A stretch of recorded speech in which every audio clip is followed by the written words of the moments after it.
Welcome back to Studio Chatter. She's a busy mom involved in everything with her family, but she still finds time to help others with her girls. How does she do all of that? Welcome Raychellene Talbot to the program. Thank Welcome, you. welcome. Welcome. Well, we're so excited to have you here.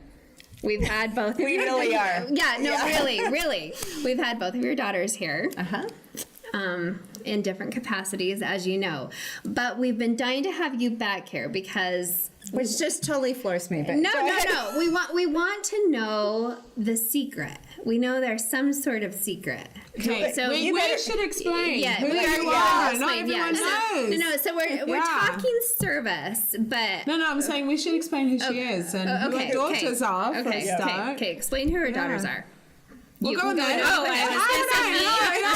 Okay, explain. Who? okay, Yes. my name's Raychellene Talbot. I have 3 daughters. My oldest daughter was Miss Spanish Fork last year and is currently Miss Greater Salt Lake, Raychellene Talbot. And then my second daughter is Miss Utah's Outstanding Teen. She works directly with the Safe Utah app, which you were talking about previously. And her platform, Suicide Prevention. Dejanna's platform is Service Esteem, creating self-esteem through service.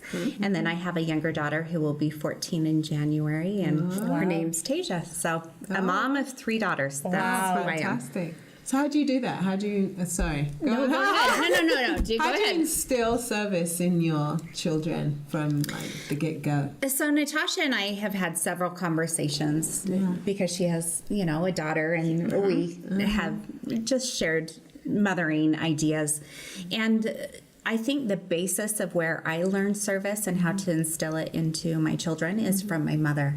I think service is a learned skill. Absolutely. I think once you do it, as a child, most of us have fun things that we want to do, but when we have service instilled to us at a young age, we feel the joy from it and we feel worthwhile.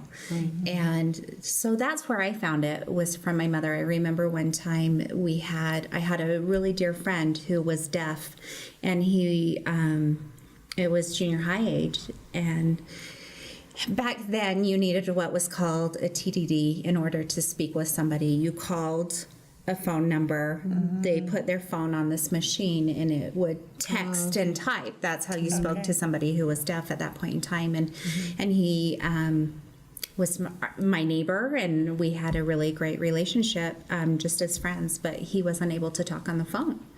And we found this out. The family was unable to provide that for him. And so what we did, it came around, and it was just kind of a spur of the moment thing. My mom collected the money, I'm not sure where it came from, our family savings somewhere, and went and purchased this. And so we got to go and give it to him as a gift. And the joy that I felt from that, I think it just started that little spark of, okay, now what else can we do?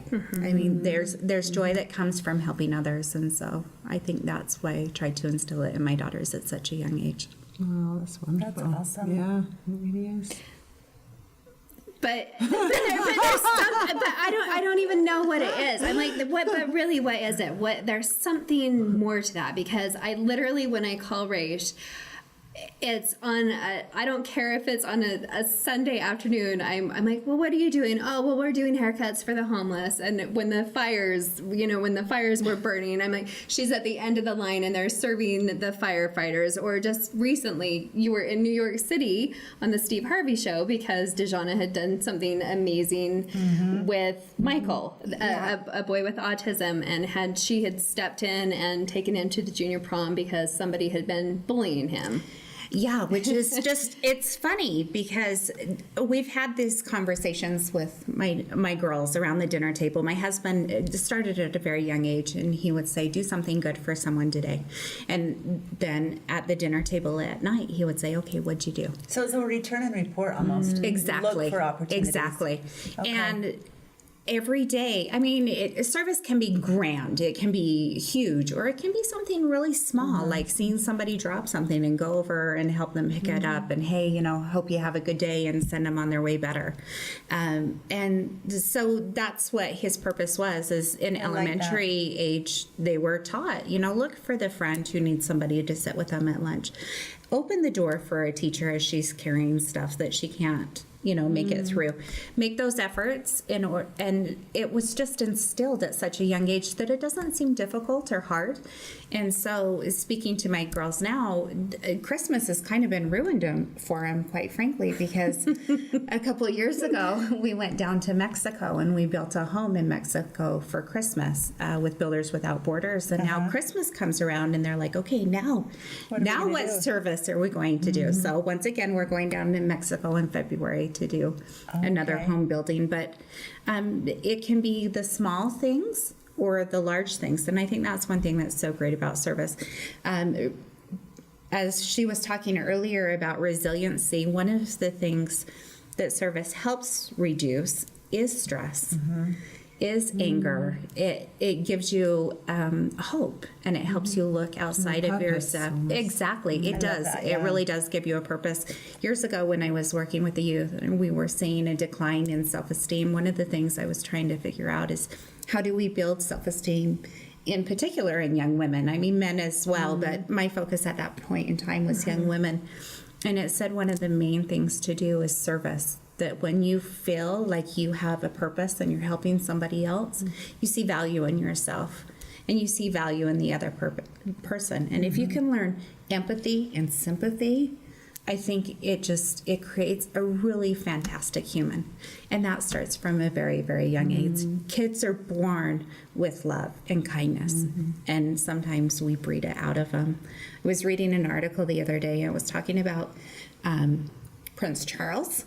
And one of the things that he did, it was Harry and William that were saying that when they would travel, they would go on rubbish days. They would go and they would pick up trash with their father because for him the environment was so important.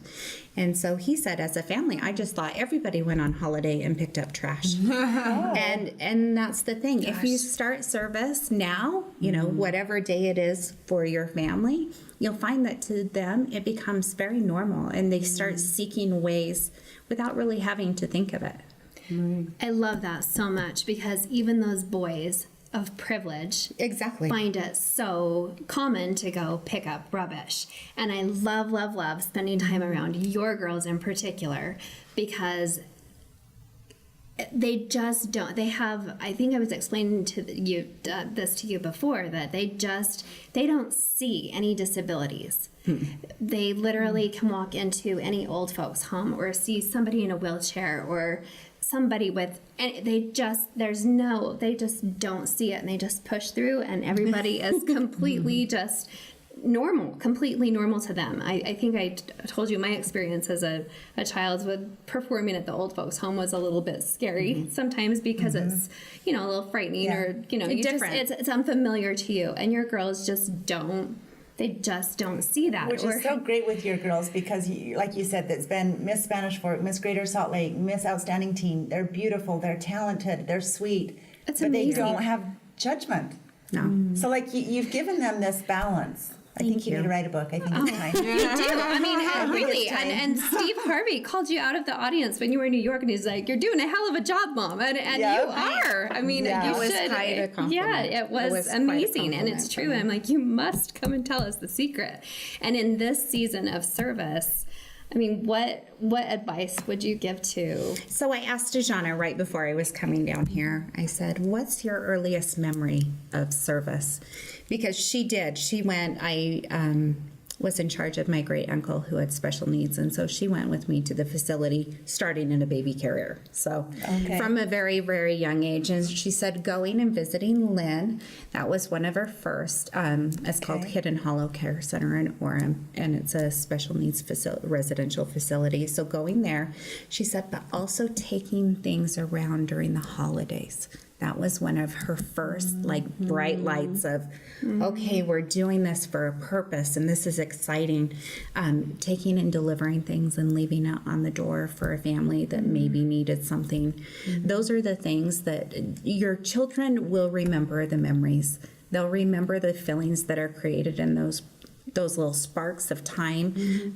Being here at Tabitha's Way, you know, the feeling of community that's there, the little moments that your family feels when they're there, they'll draw back to it. And I think that's really, really the purpose as parents, is to give our children the foundation and the hope that they can be better, and to feel that I'm helping somebody else out and we're going to make it together. I think that's really, really important to share. But yeah, this is the perfect time, Yeah. perfect Yes, it is. holiday time to Yeah. give back and to start really, truly Yeah. serving. Well, you're an amazing example. Absolutely. Thank you. Thank you for coming on. Would you like to get involved in helping others? We have the plan. Don't go anywhere.